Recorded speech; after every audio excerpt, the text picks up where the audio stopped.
सर्व वाचकांना नमस्कार. कथेमध्ये आतापर्यंत काय काय घडामोडी झाल्या हे जाणून घेण्यासाठी या कथेचे आधीचे भाग नक्की ऐका. कथेचे आतापर्यंत प्रकाशित झालेले सर्व भाग प्लेलिस्टवर उपलब्ध आहेत.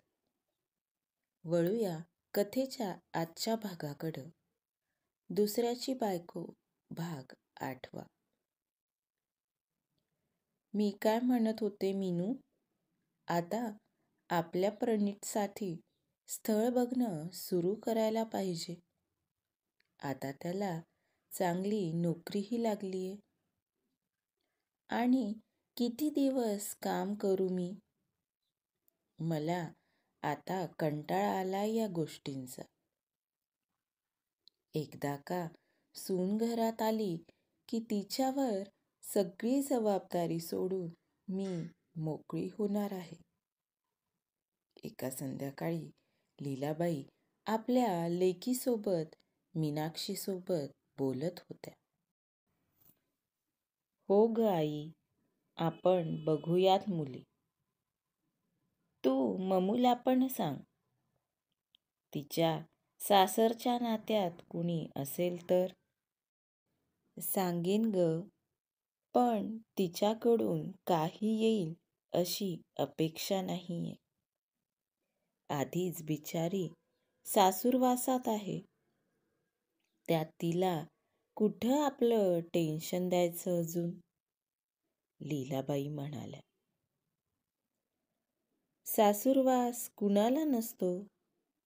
आम्हालाही आहे, पण आम्ही त्याचा गवगवा करत नाही. मीनाक्षी म्हणाली. माहितीये ग मला, पण तुझ्या घरी तुझं म्हणणं काही प्रमाणात ऐकून तरी घेतात. आणि तिच्या सासूपेक्षा तुझी सासू बरीच बरी आहे.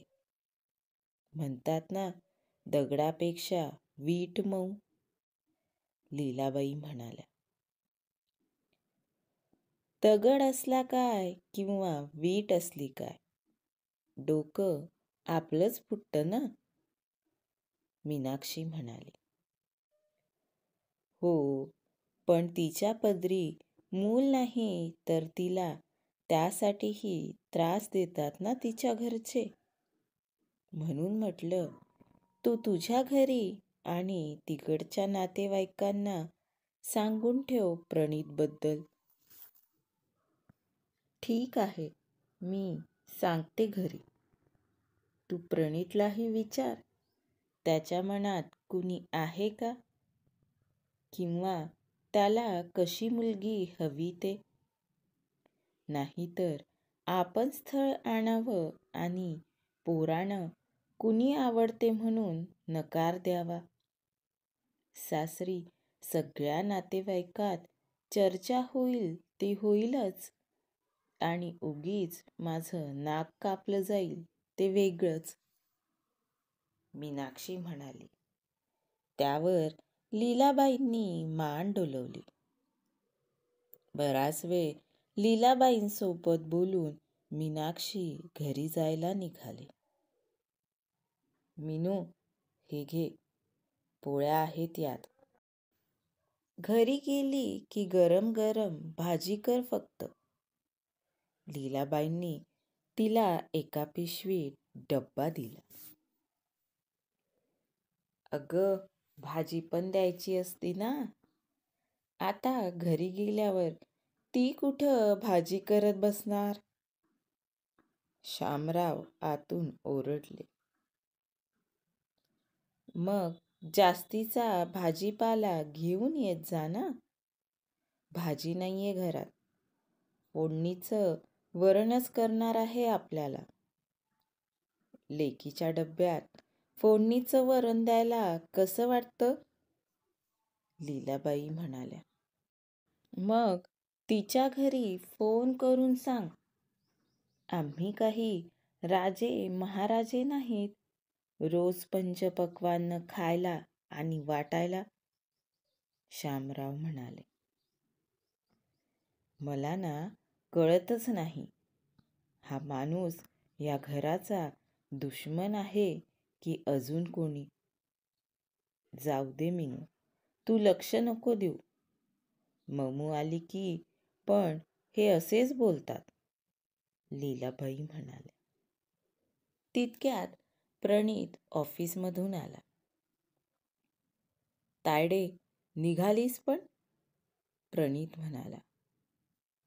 हो रे, येते आता. दुपारपासून आले. मीनाक्षी त्याचा निरोप घेऊन तिथून निघाली. लीलाबाईंनी प्रणीतला चहा दिला.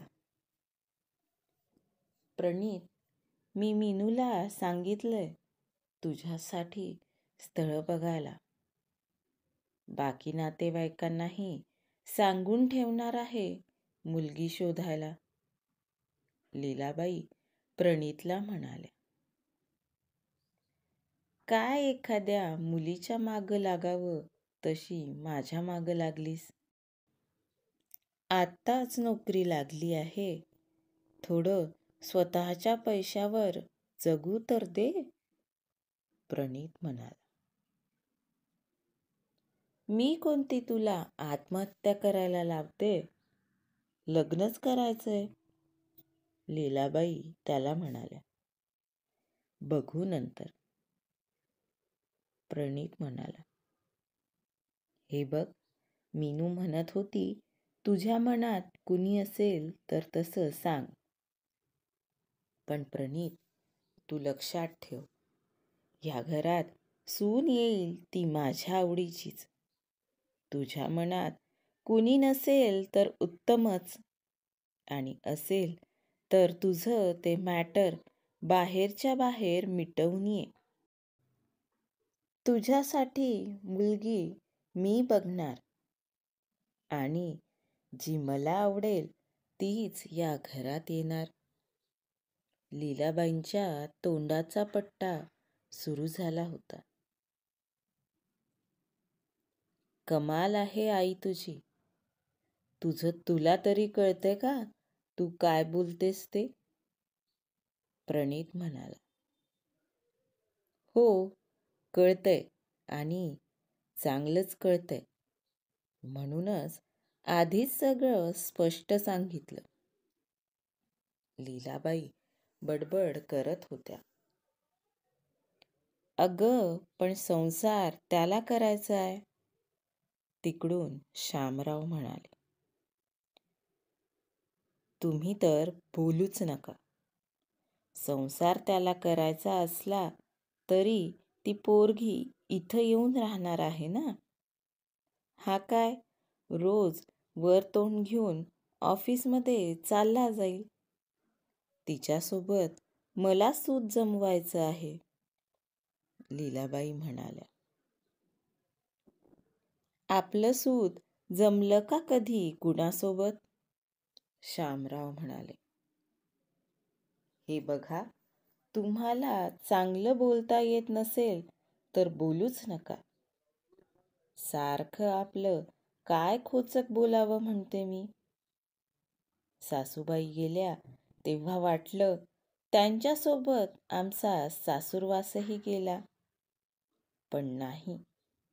हा माणूस आहे ना, शर्ट पॅन्ट घातलेली सासू, उठता लाथ आणि बसता बुक्की द्यायला, लीलाबाई म्हणाल्या. झालं असेल बडबड करून तर 2-4 भाकऱ्या बदडा आमच्यासाठी, शामराव म्हणाले. हो, बदडते की. मग एकदा गिळलं की तुम्ही हातपाय पसरायला मोकळे. लीलाबाई बडबड करत स्वयंपाकघरात गेल्या. प्रणीतचं मात्र त्यांच्या बोलण्याकडं लक्षच नव्हतं. तो विचार करत होता. लीलाबाईंनी लग्नाचा विषय काढला तसं त्याच्या मनात नताशाचा विचार येऊ लागला. तिचं असणं, दिसणं, तिचं राहणं, तिचं ते लाघवी बोलणं. ती जवळून गेल्यावर दरवळणारा तो मंद सुगंध प्रणीतला नुसत्या विचारानंच वेड लावून गेला होता. लग्न करेल तर नताशा सोबतच. मग घरात काहीही होऊ दे, मला त्याची पर्वा नाही. प्रणीतनं मनाशीच पक्क ठरवलं होतं. पन्या, अरे तो बाईकवाला विचारत होता, घ्यायची आहे ना तुला बाईक? एक दिवस मंगेशनं सकाळीच त्याला फोन केला. हो रे, पण तुला तर माहिती ना माझी अडचण काय आहे ते. अजून पगार कुठं झालाय माझा, महिना पूर्ण व्हायचाय. प्रणीत म्हणाला. मी म्हटलं होतं ना, मी मदत करतो तुला.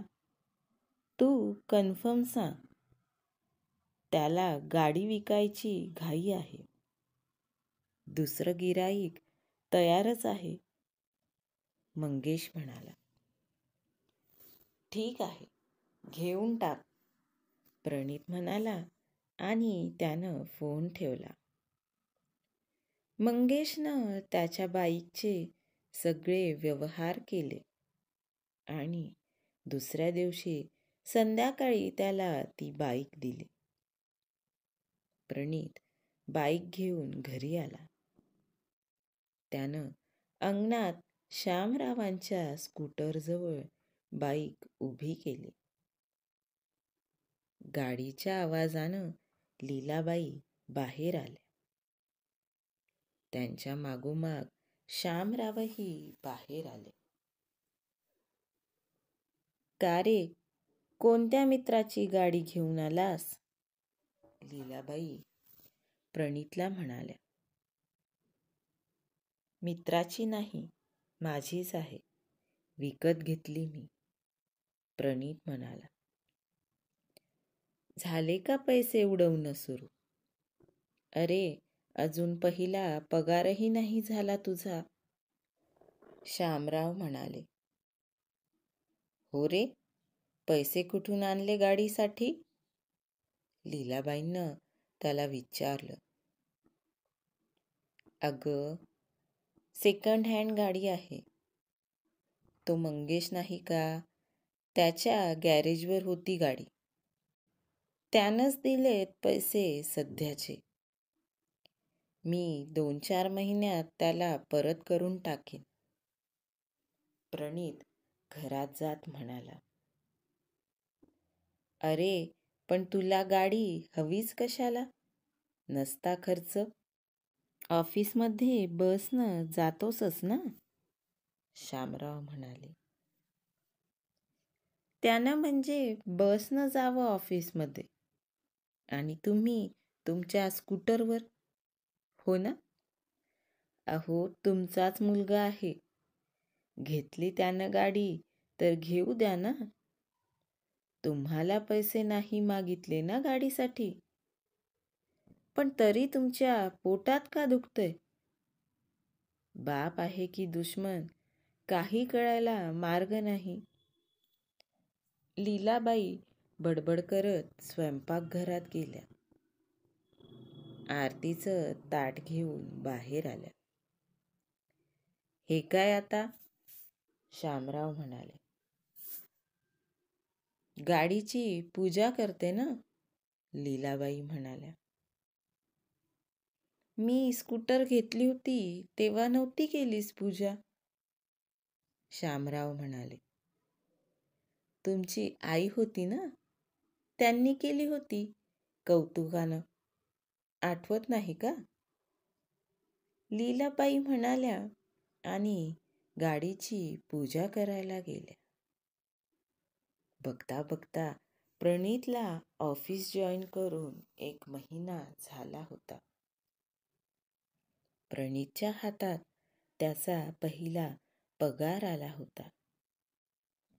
ठरल्याप्रमाणे त्यानं त्याच्या मित्रांना पार्टीसाठी नाक्यावर बोलवलं होतं. पन्या, तुझ्या पहिल्या कमाईची पार्टी कोरडी देणार आहेस का? निलेश म्हणाला.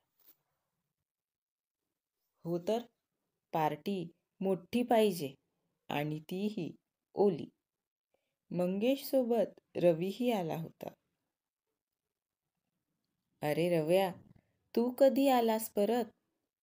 प्रणीतनं त्याला विचारलं. सकाळीच आलो, रवी म्हणाला. मग काय, तू पुणेकर झालास? काय म्हणतं तुमचं पुणे? निलेश रवीला म्हणाला. काही नाही, दुरून डोंगर साजरे असतात एवढं कळलं तिथं गेल्यावर, रवी म्हणाला. मग गेलासच कशाला? निलेश त्याला म्हणाला. आता काय सांगू तुला माझी रामकथा, रवी म्हणाला. अरे सांग सांग, मित्र त्यासाठीच असतात, निलेश त्याला म्हणाला.